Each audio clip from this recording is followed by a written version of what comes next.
Hey guys, welcome back to our YouTube channel. I hope you all are doing well. In today's video, I will be sharing few tips जो कि आपके लिए helpful होंगी अगर आप अपने बच्चे को रीडिंग सिखाना चाहते हैं। तो अभी आप जस्ट रीडिंग सिखाना स्टार्ट ही कर रहे हो या फिर आपने कुछ स्टेप्स फॉलो किए हैं बट यू आर स्ट्रगलिंग, तो होपफुली आज का वीडियो आपके लिए हेल्पफुल होगा। इसमें से कुछ ना कुछ आपको सीखने को मिलेगा। But before starting today's video, if you are new here, hi my name is Rakhi. I have a 7-year-old daughter Chia और इस चैनल पे मेनली हमारी जो लर्निंग की प्रोसेस है वो मैं आपके साथ शेयर करती हूँ। तो if you are a parent or guardian then please consider subscribing to our channel. You can also follow us on Instagram and Facebook. I'll provide all links in the description box, so make sure to check out the description box. Now let's start with today's video. Before sharing the tips, मैं यहाँ पे एक चीज़ बिल्कुल clear कर देना चाहूँगी कि अगर आप चाहते हैं कि आपका बच्चा अच्छे से रीडिंग करे तो उसके लिए आपको पेशेंस रखना होगा। ये ऐसा नहीं है कि एक वीक में या एक मंथ में या फिर 1 year में आपका बच्चा फ्लुएंट बन जाएगा इंग्लिश में। इट्स अ लॉन्ग प्रोसेस, तो आपको पेशेंटली इस चीज़ को प्रैक्टिस करते रहना पड़ेगा। तो ऐसा बिल्कुल भी नहीं होगा कि कोई शॉर्टकट है कि आपने जस्ट 2-3 months में ही बच्चे फ्लुएंट हो जाएंगे इंग्लिश में। तो ये चीज़ आपको ध्यान में रख के ही ये प्रोसेस जो है वो स्टार्ट करना है। अगर आप राइट स्ट्रेटजीज अपनाते हैं, आपका जो टीचिंग का मेथड है वो सही है, then in no time you will start noticing the difference. आप खुद ही देखेंगे कि बच्चे रीडिंग में इंटरेस्ट भी ले रहे हैं और उसके साथ ही साथ उनकी जो प्रोग्रेस है वो आप खुद ही नोटिस करेंगे। सो द फर्स्ट थिंग इज़, जब भी आप रीडिंग सिखाने का बच्चे को सोच रहे हो या फिर इवन मैं ये कहूँगी कि अगर आप अभी रीडिंग करने के लायक आपका बच्चा है भी नहीं, लाइक आपका बच्चा 1 साल का 1.5 साल का है, तो प्रोसेस वहीं से स्टार्ट होगी। इवन अगर आपका बच्चा 5-6 months का भी है तब भी आप बच्चे के लिए बुक्स जो हैं वो रीड कर सकते हैं। तो ऑफ कोर्स बच्चा जब तक 2-2.5 साल का नहीं हो जाएगा, जब तक वो लेटर्स वगैरह रिकॉग्नाइज नहीं करेगा, तो आपको ही बच्चे के लिए रीड करना है। So the first thing is कि read aloud with your kid. तो जिस भी एज ग्रुप का आपका बच्चा है, जैसे मैंने पहले कहा, अगर 6 months का है, इवन 2 साल का है, 2.5 साल का, 3-4, तो आपको क्या करना है, बच्चे की जो भी एज अप्रोप्रिएट बुक्स हैं वो बच्चे के साथ पढ़िए। इवन अगर आपका बच्चा 5-6 साल का भी है और अभी वो रीड नहीं कर पाता है, स्टिल आप ऐसा कर सकते हैं, कुछ स्टोरी बुक्स, कुछ जो इंटरेक्टिव कलरफुल बुक्स होती हैं वैसी लेके आप बच्चे के साथ रीड अलाउड कीजिए, उन्हें एनकरेज कीजिए, उन्हें इन्वॉल्व कीजिए स्टोरीज़ में। फिर जैसे जैसे आप स्टोरीज़ पढ़ रहे हैं तो आप बच्चे की एंगेजमेंट चेक करने के लिए आप उन्हें बीच में क्वेश्चन पूछ सकते हैं। लेट्स से अगर आप कोई स्टोरी बच्चे को बता रहे हैं, आप उसे पूछ सकते हैं कि ओके अभी क्या हुआ, या इस चीज़ के बारे में तुम क्या सोचते हो। So involve your kids in that even if they don't know how to read. Now the second step is introduce letter sounds like phonic sounds to your kids. जैसे अगर आपका बच्चा लेट्स से 2.5-3 साल का हो गया, अभी उसे लेटर्स की पहचान है, ABCD की पहचान है। नेक्स्ट स्टेप आता है आपको बच्चे को लेटर्स की जो साउंड्स हैं वो सिखानी है, जिन्हें हम फोनिक साउंड्स भी कहते हैं। लाइक लेटर अगर A है तो वो क्या साउंड करेगा, B है तो क्या साउंड करेगा। फोनिक साउंड्स बच्चे को कैसे सिखानी है, इसके बहुत सारे वीडियोज़ आपको यूट्यूब पर मिल जाएंगे। इवन हमारे चैनल पर भी मैंने कुछ वीडियोज़ शेयर किए हैं, तो उनका लिंक भी मैं आपको डिस्क्रिप्शन में दे दूँगी। अगर आप चाहें रेफरेंस के लिए आप वो वीडियोज़ देख सकते हैं। तो जैसे आप बच्चे को फोनिक साउंड सिखा रहे हैं तो आप फोनिक साउंड से रिलेटेड बच्चे के साथ गेम्स खेलिए, उन्हें फ्लैश कार्ड्स के थ्रू आप फोनिक साउंड सिखाइए। You will provide few online resources जो आप चेक कर सकते हैं अगर आपको आइडियाज चाहे कि आप किस तरह की एक्टिविटीज़ बच्चे के साथ फोनिक्स के लिए ट्राई कर सकते हैं। After teaching them phonic sounds, तो फोनिक साउंड्स क्या होती हैं, वो इंडिविजुअल लेटर की साउंड होगी।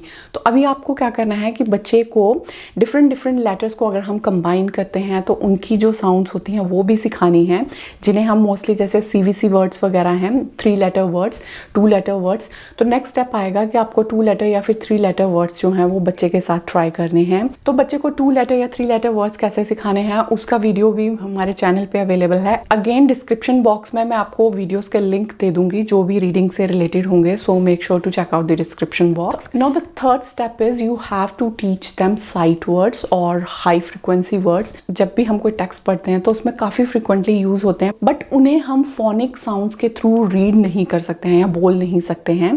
तो उन्हें जस्ट हमें मेमोराइज ही करना है। जैसे THE वर्ड है द, तो ये हम फोनिक साउंड्स के थ्रू नहीं इसे रीड करेंगे, ये हमें मेमोराइज करना पड़ेगा। तो third step is you have to practise sight words with your kids. Fourth step is going to be, आप बच्चे जैसे 3 लेटर वर्ड पढ़ लिए हैं, अभी आप बच्चे के साथ 4 लेटर वर्ड्स, डायग्राफ्स, ब्लेंड्स, वो चीजें प्रैक्टिस कर सकते हैं। बट अगेन आपको एक सीक्वेंस फॉलो करना है। ऐसा नहीं है कि आप इनिशियली ही बच्चे को 4 लेटर वर्ड्स जो हैं वो पढ़ने के लिए देंगे या फिर उन्हें साइट वर्ड्स पढ़ने के लिए देंगे। तो जस्ट ग्रेजुअली आपको स्टेप बाय स्टेप जो है वो प्रोसीड करना है। तो ये सही है कि आपको बच्चे को लेटर साउंड सिखानी है, उन्हें CBC वर्ड सिखाने हैं, साइट वर्ड सिखाने हैं, ब्लेंड सिखाने हैं। बट अगर आप रीडिंग प्रैक्टिस नहीं करेंगे बच्चे के साथ, अगर आप उन्हें बुक्स रीड करने के लिए एनकरेज नहीं करेंगे, तो वो कभी भी अच्छी तरह से रीड नहीं कर पाएंगे। Even when you start practising phonic sounds, then only आपको बच्चे के लिए एज अप्रोप्रिएट बुक्स लेनी है। उन्हें आपको बुक्स प्रोवाइड करना पड़ेंगी, उन्हें एनकरेज करना पड़ेगा कि इस बुक्स को पढ़ो। इनिशियली ऑफ कोर्स वो खुद नहीं पढ़ पाएंगे, तो आप उन्हें पढ़ के बता सकते हैं। तो यहाँ पे आपको एक चीज़ का ध्यान रखना पड़ेगा। नॉर्मली हम लोग क्या करते हैं कि लेट्स से हम लोगों ने बुक्स भी ऑर्डर कर ली हैं, then we keep them away कि चलो जब भी टाइम मिलेगा बच्चे को निकाल के दे देंगे। तो वो बहुत बड़ी गलती है। आपको क्या करना है, जो भी आपने बच्चे के लिए एक लर्निंग का स्पेस बनाया होगा या फिर प्ले एरिया होगा उनका, तो वहाँ पे बुक्स जो है वो अवेलेबल होनी चाहिए। लेट्स से अगर आपका डाइनिंग टेबल है तो वहाँ पे आप बुक रख दीजिए, क्योंकि आते जाते बच्चे को वो बुक नज़र आए और उसे वो पढ़ना भी चाहे।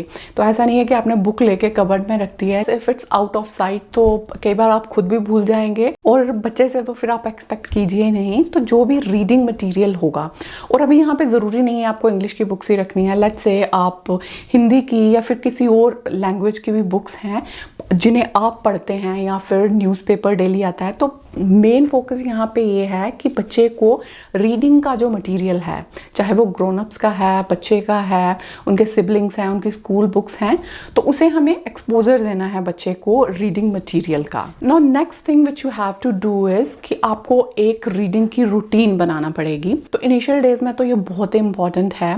आप बच्चे की एज के अकॉर्डिंग 10 मिनट 15 मिनट से स्टार्ट कर सकते हैं, बट एक डेडिकेटेड टाइम आपको रखना पड़ेगा फॉर देयर रीडिंग, जिसमें कि आपको जस्ट बच्चे के साथ रीडिंग की ही प्रैक्टिस करनी है। तो जैसा मैंने आपसे पहले कहा कि ऑफ कोर्स इनिशियली बच्चे खुद तो रीड कर नहीं पाएंगे, चाहे आप उनके साथ रीडिंग कीजिए, बट मेक श्योर कि अगर आपने 10 मिनट का टाइम रखा है, 15 मिनट का टाइम रखा है, तो every day on that time आपको रीडिंग की प्रैक्टिस करनी ही है। तो अगर आपने एक डेडिकेटेड टाइम बच्चे की रीडिंग प्रैक्टिस के लिए रखा है, तो ये बहुत ही ज़्यादा हेल्पफुल होगा। इससे बच्चे मेंटली प्रिपेयर रहेंगे कि अभी 10 मिनट 15 मिनट 20 मिनट मुझे रीडिंग ही करनी है, तो इससे भी उनका इंटरेस्ट जो है वो डेवलप होगा। तो हम लोग ये बिल्कुल भी एक्सक्यूज़ नहीं दे सकते हैं कि हम लोग अभी इतने पढ़े लिखे नहीं हैं तो हम अपने बच्चे को पढ़ा नहीं सकते हैं या फिर उन्हें हेल्प नहीं कर सकते हैं।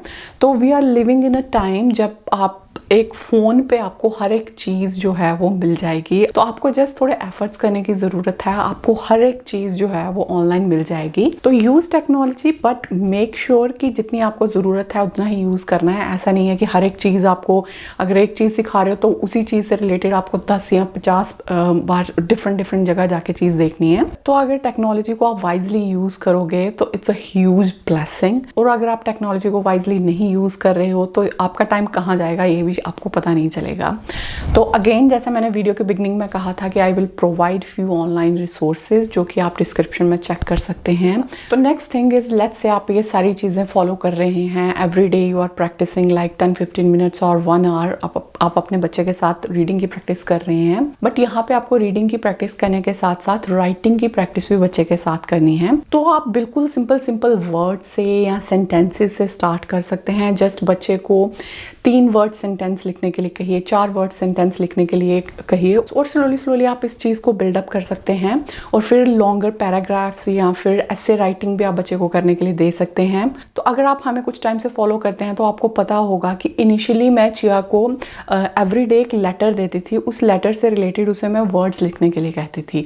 You can do the same thing. आप एवरीडे बच्चे को एक लेटर दे दीजिए। लेट्स से आज आपने ए दे दिया और बच्चे को कहिए कि ए से स्टार्ट होने वाले 2 वर्ड्स लिखे, 4 वर्ड्स लिखे, 5 वर्ड्स लिखे, आप 2 लेटर वर्ड से स्टार्ट कर सकते हैं, देन 3 लेटर वर्ड से स्टार्ट कर सकते हैं। We use to practise this every day. और फिर उसके बाद मैंने चिया को सिंपल सेंटेंसेस लिखने के लिए कहा। लेट्स से कि write 5 sentences about your mood today, और write 5 sentences about what do you like, और अबाउट योर बॉडी, और how is the weather outside. तो कोई भी आप टॉपिक लेके बच्चे को कुछ सिंपल सेंटेंसेस लिखने के लिए बोल सकते हैं। तो इससे सिर्फ रीडिंग में ही हेल्प नहीं मिलेगी, इससे बच्चे की वोकैबुलरी भी काफ़ी इंप्रूव होगी, और लैंग्वेज की जो अंडरस्टैंडिंग है वो बच्चे की काफ़ी इससे बढ़ेगी, उनका कॉन्फिडेंस जो है वो डेवलप होगा। So you must do written practice with your child every day.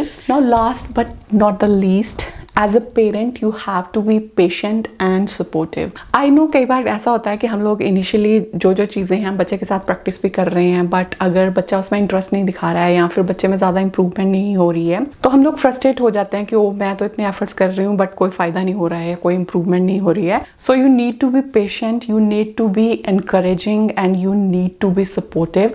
आपको ऐसा नहीं है कि आपने 2-4 दिन कुछ कर दिया, आपने बच्चे को बुक्स ला के दे दिया, आपने बच्चे के साथ फोनिक्स कर लिए, अब आप ये एक्सपेक्ट करने लगेंगे कि नहीं बच्चा अच्छे से रीड करना स्टार्ट कर दे। तो again it's going to take time, it's a journey. ऐसा कुछ नहीं है कि एक डेस्टिनेशन पे पहुंच गए तो बच्चा अब जो है वो फ्लुएंट रीडर बन गया है। It's a journey. तो इस जर्नी के हर एक स्टेप पे आपको बच्चे को मोटिवेट करना है, उन्हें गाइड करना है, उन्हें हेल्प करना है।